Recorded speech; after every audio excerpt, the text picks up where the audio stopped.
আমি শিখেছিলাম আর বিভিন্ন জায়গায় আমার ভাইকে খুঁজছিলাম।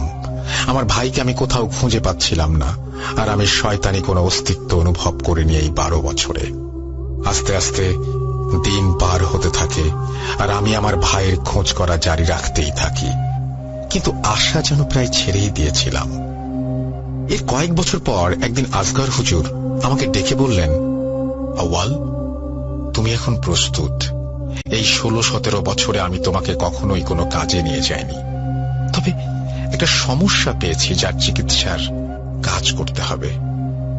যাবে আমার সাথে? তোমার ভাই যদি কখনো ফিরে আসে তবে তোমাকে তার ভেতরে থাকা শয়তানের মোকাবেলা করতে হবে। তোমাকে এখন থেকে অভ্যস্ত হতে হবে। তুমি এখন প্রস্তুত? যাবে? আমি ইনশাআল্লাহ আর অবশ্যই যাব বলে জানাই হুজুরকে। সেদিন সন্ধ্যার পর আমরা একটা বাসার সামনে গিয়ে দাঁড়াই। হুজুরের হাতে বাসার ঠিকানা লেখা কাগজ। বাসার সামনে আমার মতো বয়সী একজন ভদ্রলোক দাঁড়িয়েছিলেন। উনি আমাদের সালাম দিলেন আর জিজ্ঞাসা করলেন, আপনারাই কি কাজ করতে এসেছেন? হুজুর সালামের উত্তর দিয়ে বললেন, জি, চলুন রোগী দেখে আসি। এরপর হুজুর আর আমি সেই ভদ্রলোকটিকে ফলো করে ওনার সাথে ভেতরে গেলাম। বাসার ভেতরে গিয়ে দেখলাম একজন বয়স্ক মহিলা টেবিলের ওপর মাথা দিয়ে চেয়ারে বসে আছেন। আমাদের দেখে উনি চোখ মুছতে মুছতে বললেন, আসছেন আপনারা?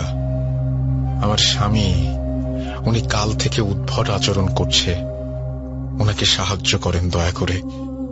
এরপর আমরা ওনাকে জিজ্ঞাসা করলাম কাল থেকে ওনার স্বামী ঠিক কি কি করেছেন। এরপর উনি আমাদের যা বললেন তা ছিল কিছুটা এমন, আমার স্বামী পাশের এলাকায় একটি মুদির দোকান করেন। খুব শান্ত স্বভাবের লোক সে। গতকাল সকালে উনি দোকানে গেলেন আর বিকালেই ফিরে আসলেন। বাসায় এসে উনি কিছু না খেয়ে না বলে বিছানায় শুয়ে পড়লেন। আমি বারবার বললাম খেয়ে নাও খেয়ে নাও, কিন্তু সে আমার কথা মনে হয় শুনেই না। সন্ধ্যাবেলায় সে হঠাৎ ঘুম থেকে জেগে উঠে বাইরে চলে গেল।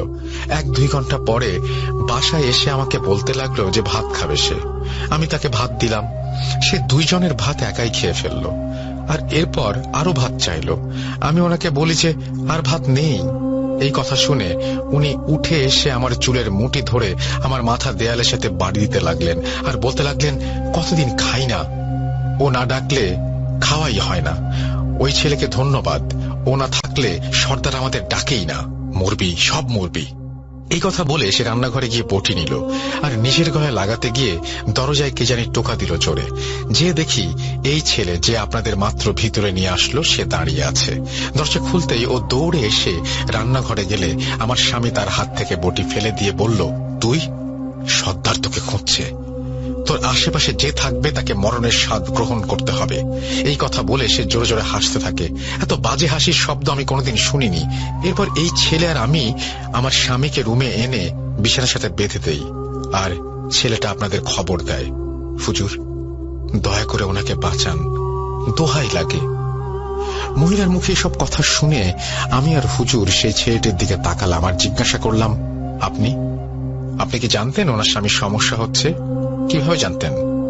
ছেলেটি উত্তর দিল, হ্যাঁ জানতাম, কিন্তু কিভাবে সেটা জানার সময় এখন না। আগে দয়া করে ওনার স্বামীকে বাঁচান।